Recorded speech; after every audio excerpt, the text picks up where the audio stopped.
അസം രാഷ്ട്രീയത്തിൽ അതിനിർണായകമെന്ന് വിശേഷിപ്പിക്കാവുന്ന സംഭവ വികാസങ്ങളാണ് നടക്കുന്നത്.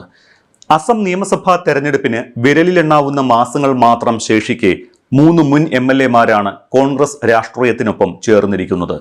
അസം ഗണപരിഷത്തിന്റെ ഒരാളും BJP-യിൽ നിന്ന് 2 പേരും.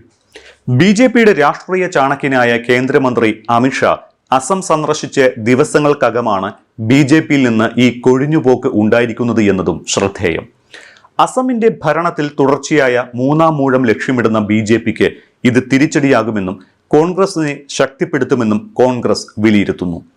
അസം ഗണപരിഷത്തിൽ നിന്നുള്ള കൊഴിഞ്ഞുപോക്ക് അസമിലെ പ്രാദേശിക കക്ഷികൾക്കിടയിൽ സ്വാധീനം ചെലുത്താൻ സഹായിക്കുമെന്നാണ് കോൺഗ്രസ് കരുതുന്നത്.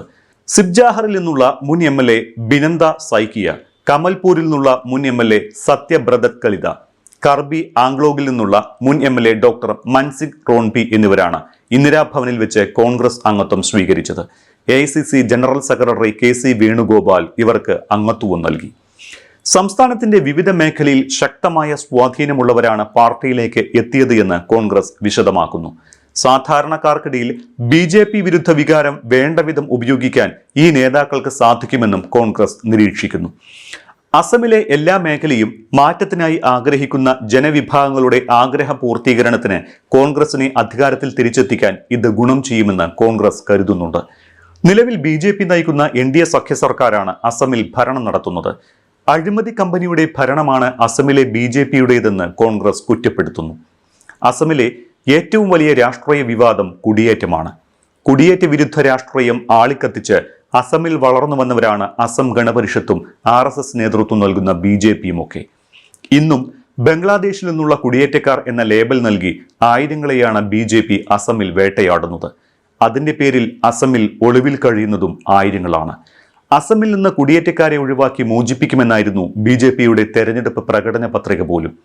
നുഴഞ്ഞുകയറ്റക്കാരെന്നും ഭീകരർ എന്നുമാണ് അസമിലെ കുടിയേറ്റക്കാരെ BJP-യും അമിത്ഷായും കഴിഞ്ഞ മാസം നടന്ന പൊതുയോഗത്തിൽ പോലും വിശേഷിപ്പിച്ചത്.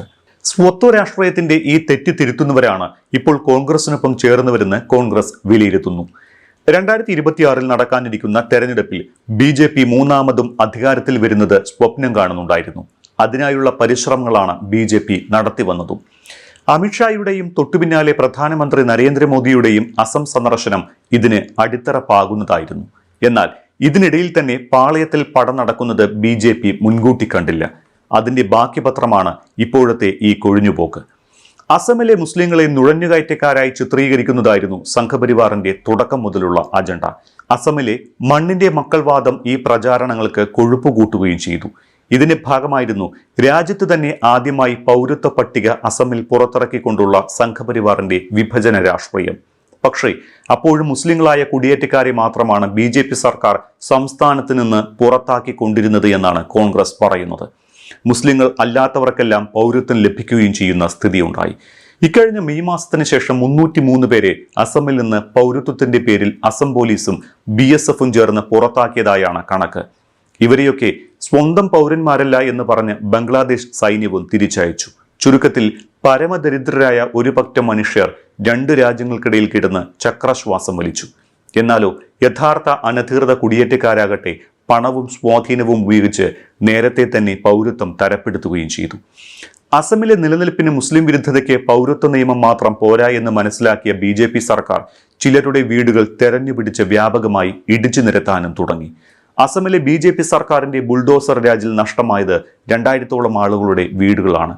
വെറും 5 ദിവസം മുൻപ് മാത്രം ഒഴിഞ്ഞുപോകാൻ നോട്ടീസ് നൽകി 50,000 രൂപ മാത്രം നഷ്ടപരിഹാരവും നൽകിയാണ് ഈ ബുൾഡോസർ രാജ് ഒഴിപ്പിക്കൽ.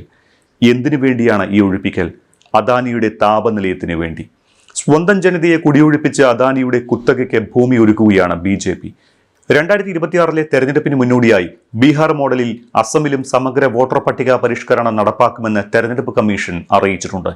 വിദേശ അനധികൃത കുടിയേറ്റക്കാരുടെ ജനന സ്ഥലം കണ്ടെത്തി അവരെ ഇല്ലാതാക്കുക എന്നതാണ് ഈ SIR-ന്റെ പ്രഥമ ലക്ഷ്യം. വോട്ടർമാരാകാൻ ആഗ്രഹിക്കുന്ന അല്ലെങ്കിൽ സംസ്ഥാനത്തിന് പുറത്തുനിന്ന് താമസം മാറുന്ന അപേക്ഷകർക്ക് ഒരു അധിക പ്രഖ്യാപന ഫോം അവതരിപ്പിച്ചിരിക്കുകയാണ് തെരഞ്ഞെടുപ്പ് കമ്മീഷൻ.